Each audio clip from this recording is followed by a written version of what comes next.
Hello నమస్తే, నేను మీ Suresh. Welcome to Vihari media. రాష్ట్రంలో పంచాయతీలకు సంబంధించిన 15వ ఆర్థిక సంఘం నిధులు ప్రభుత్వం రిలీజ్ చేయకపోవటం వల్ల గ్రామంలో అనేక పారిశుద్ధ్య సమస్యలైతే పడకేశాయి. గ్రామాల్లో ఎక్కడ చూసినా మురుగునీరు, చెత్తే దర్శనమిస్తోంది. దరిదాపుగా ఆంధ్రప్రదేశ్లోని అన్ని గ్రామాల్లో కూడా ఇదే పరిస్థితి. గత ప్రభుత్వంలోనూ సీసీ రోడ్లపైనే ఆ ప్రభుత్వం టైం అంతా కేటాయించి నిధులు కూడా వాటికే కేటాయించింది. చాలా వరకు డ్రైనేజీలు అనేది పట్టించుకోలేదు. ఈ ప్రభుత్వం కూడా కూటమి అధికారంలోకి వచ్చిన తర్వాత కూడా సీసీ రోడ్లపైనే కేవలం ఫోకస్ పెడుతుంది తప్ప ఎక్కడ కూడా డ్రైనేజీ నిర్మాణాలపైన అనేది ఫోకస్ పెట్టడం లేదనే చెప్పుకోవచ్చు. దరిదాపుగా ఎన్టీఆర్ జిల్లాలో చాలా గ్రామాల్లో ఇటు బీసీ పల్లెల్లో అవ్వచ్చు, ఎస్సీ పల్లెల్లో అవ్వచ్చు, అనేక చోట్ల కూడా పారిశుద్ధ్యం పూర్తిగా పడకేసి డ్రైనేజీలో ప్రవహించాల్సినటువంటి నీరు రోడ్లపైకే ప్రవహిస్తూ ఎక్కడికక్కడ కొన్ని చోట్ల నీరు నిలిచిపోవటం, అక్కడే నిల్వ ఉండటం వల్ల దోమల బెడద ఎక్కువగా ఉండటం వల్ల ప్రజలు అనేక రోగాల బారినైతే పడుతున్నారు.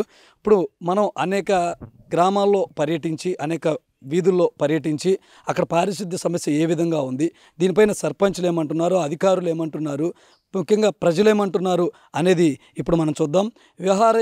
విహారీ మీడియా ద్వారా మనం ఈరోజు ఈ డ్రైనేజీలకు సంబంధించినటువంటి సమస్యలు ఎలా ప్రజలు ఎదుర్కొంటున్నారు, ఎలాంటి బాధలు పడుతున్నారు అనే విషయాన్ని ఇప్పుడు మనం తెలుసుకుందాం. ఇప్పుడే మనం పల్లెలోకి వెళ్దాం.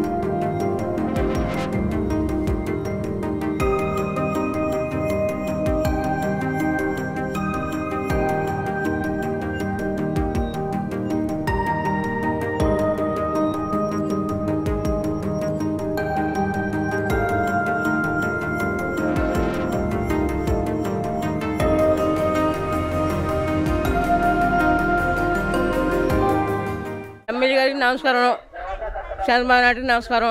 మరి పంపులు రావట్లేదు, 3 నెలలు అయింది, నీళ్ళు రావట్లేదు. ఆ గోతులో నీళ్ళు మాత్రం పట్టుకుని తాగుతున్నాం, దొరద వచ్చేస్తున్నాయి. లైట్లు లేవు 3 నెలలు. ఈ ఎన్టీఆర్ కాలనీ చెవిటూరు మాకు ఏం న్యాయం చేస్తలేదు, మాకేం కాలువ తీస్తలేదు, మాకు కాలువ తీస్తలేదు, మాకేం తీస్తలేదు. మా దోమలు వచ్చేస్తున్నాయి, కుక్కలు దోమలు మొత్తం. ముసలమ్మ ఉంది, ఈ ముసలమ్మ కూడా ఒక న్యాయం చేయండి. మరి ముసలమ్మ ఉంది, ఈ ముసలమ్మ ఎందుకు కరెంట్ లేదు, ఏమీ లేదు. నీళ్ళు ఉన్నాయంటే కరెంట్ లేదు, లైట్లు లేవు, పైపులు లేవు. ఎలాగ తాగుతారు, ఎలాగుంటారు బాబు? ఇక్కడ మా పల్లెటూరులోనే నయ్యం, పైపులు ఉన్నాయి, కరెంట్ ఉంది, ఇది లైట్లు. ఇక్కడ ఊరు ఇదే లేకపోతే ఏంటి? 400 గడప ఉంది, గడప మట్లనే ఇవ్వాలి కదా లైట్లు. లైట్లు లేకుండా ఏమి లేకుండా ఏం చేస్తారు? దాని గురించి పట్టించుకునే వాళ్ళే లేరు. మేము ఎన్నిసార్లు చెప్పినా ఎవరు కూడా చూస్తున్నారు, వెళ్ళిపోతున్నారు. అంతేగాని ఎవరు దీని గురించి పట్టించుకోవట్లేదు. అక్కడికి రాత్రి ఏమో ఒక ఆమెకు పాము గరిచింది, విజయవాడ హాస్పిటల్ ఆమె ఉంది. మరి ఆమె పరిస్థితి ఏంటో మనకు కూడా తెలియట్లేదు. ఇప్పుడు ఇదే పరిస్థితి అందరికి. మా సైడ్ కాలాలు కూడా తీయట్లేదు, 4 ఇళ్ల వరకు ఉంది, అక్కడ నుంచి కింద దాకా లేదు. అది కూడా ఎవరు పట్టించుకోవట్లేదు. దీని గురించి ఏంటనేది మాకు న్యాయం తెలియాలి. బ్లీచింగ్ ఏం జల్లట్లేదు, బ్లీచింగ్ ఏం జల్లట్లేదు.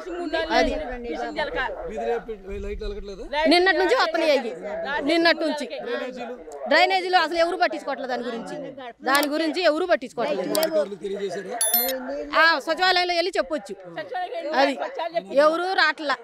నిన్న ప్రెసిడెంట్ గారు వస్తే నిన్న ప్రెసిడెంట్ గారు కూడా చెప్పు, మేము చేస్తామని అంటున్నారులే కానీ ఎవరు రావట్లే, ఎవరు చేయట్లా. అది మాది చౌటూరండి. మరి అసలు డ్రైనేజీ కాలువలు ఇబ్బందిగా ఉన్నాయి, మురుగు కాలువలుగా ఉన్నాయి. అందులోనే నీళ్ళ పంపులు కూడా ఉన్నాయి అందులోనే. మరి ఇది మంచిగా చేయాలని చెప్పి మరి అధికారులను కోరుతున్నాం మేము. దాములు కొడుతున్నాయి, మరి వాటికి కూడా మీరే పరిష్కారం చేయాలి. ఇంకా నా పేరు నూనెగోంది అండి. ఈ గ్రామ సభలో ఈ సైడ్ కాలాలు మరి పంపులు సైడ్ మురికి కాలాలు ఉన్నాయి, మురికి నీళ్ళు దిగుతున్నాయి. ఈ సైడ్ కాలాలు లేవు, చెత్తలు రావట్లేదు, ఏం రావట్లేదండి. మరి ఇక్కడ గలీజ్గా దామంగా ఉంటుంది, ఇక్కడ ఆగంగా ఉంటుందండి. ఈ గొర్రెట్ట అన్నీ అన్నీ ఉన్నాయి. అది అడిగితేనేమో తగులకు వస్తున్నారండి. ఒకళ్ళు అయింది, ఒంటరికాళ్ళని అయ్యాను. మాకు ఎవరో పట్టించుకుంటూ ఎవరు చూసుకుంటూ వెళ్ళిపోతున్నారండి. చూశారు కదండి, గ్రామాల్లో ఎక్కడ చూసినా పారిశుద్ధ్య సమస్యలే. ఒకవైపు వీధి దీపాలు వెలగపోవటం, మరోవైపు డ్రైనేజీ లేక మురుగునీరు కూడా రోడ్డుపైన ప్రవహిస్తున్నటువంటి పరిస్థితులు మనం చూసాం. దీనిపైన ప్రజలు అనేక రకాలుగా ఆగ్రహం వ్యక్తమైతే చేస్తున్నారు. గత ప్రభుత్వంలోనూ సీసీ రోడ్ల నిర్మాణంపైనే ఆ ప్రభుత్వం ఎక్కువగా ఆసక్తి చూపి ఫోకస్ అనేది ఆ సీసీ రోడ్ల నిర్మాణంపైనే చేపట్టింది. ఇప్పుడు ప్రభుత్వం కూడా కూటమి అధికారంలోకి వచ్చిన తర్వాత కూడా సీసీ రోడ్ల నిర్మాణంపైన ఎక్కువగా ఆసక్తి చూపుతుంది తప్ప డ్రైనేజీ నిర్మాణాల వ్యవస్థ కూడా ఎక్కడ కూడా పటిష్టం చేయట్లేదు. అనేక ఎస్సీ, ఎస్టీ, బీసీ ఉన్న కాలనీల్లో ఎక్కడా కూడా ఈ డ్రైనేజీ వ్యవస్థ అనేది పటిష్టంగా లేదు.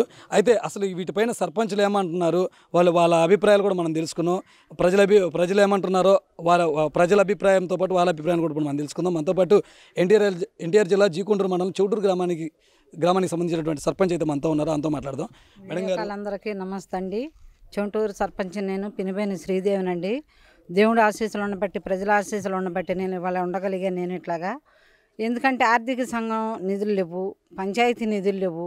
ఎన్ని ఇబ్బందులు పడుతున్నామో మేము అన్ని ఇబ్బందులు పడినా కూడా ప్రజల గురించి ఇబ్బంది పడకూడదనని నేను అప్పులు తీసుకొచ్చానా, వాళ్ళని ఇబ్బంది పెట్టకూడదనని నేను చేసుకుంటూ ముందుకెళ్తున్నానండి. అది ఇప్పుడు గ్రామాల్లో వీధి దీపాలు కూడా లేవు మేడం. చాలామంది ప్రజలు ఆగ్రహం వ్యక్తం చేస్తున్నారు. వేపిస్తున్నాము, కాలువలు తీపిస్తున్నాము, డ్రైనేజీ కాలువలు అన్నిటికీ నేను చేసుకుంటూనే వెళ్తాను. అప్పు తెచ్చైనా సరే వాళ్ళని ఇబ్బంది పెట్టకూడదనని, నేను ఉన్నంత వరకు వాళ్ళు ఇబ్బంది పడకూడదని చెప్పి మనస్ఫూర్తిగా కోరుకుంటున్నాను. అది పారిశుద్ధ్య సమస్యలు బాగా ఉన్నాయి, కనీసం బ్లీచింగ్ కూడా చల్లించట్లేదని చెప్తున్నారు. బ్లీచింగ్ ఎందుకు చల్లించట్లేదండి? దేనికన్నా అవసరానికి ఏదైనా కార్యక్రమాలకు ఉన్నప్పుడు మేము చల్లిస్తున్నామండి అందరికీ. అది చూశారు కదండి, మొత్తం మీద 15వ ఆర్థిక సంఘానికి సంబంధించినటువంటి నిధులు రిలీజ్ కాకపోవడం బట్టే మేము ఈ సమస్యలు పరిష్కరించలేకపోతున్నాం. ప్రభుత్వం దయచేసి ఆ నిధులు విడుదల చేయాలని చెప్పి సర్పంచులు అయితే చెప్తున్నారు. ఇప్పటికే మేము సొంత నిధులతో అప్పు తీసుకొచ్చి గ్రామాల్లో పనులు చేపిస్తున్నాం. మా తాకత్తుకు మించి ఇప్పటికే పనులు చేయించాం. ఇంకా చేయాలంటే మేము అప్పులు పాలయ్యే పరిస్థితి కూడా ఏర్పడుతుంది. దయచేసి ప్రభుత్వాలు కూడా మాపై కనికరించి నిధులు విడుదల చేయాలని చెప్పి వాళ్ళు కోరుతున్నారు. మొత్తం మీద ఇది గ్రామాల్లో ఉన్నటువంటి సమస్యలు, పారిశుద్ధ్య సమస్యలు.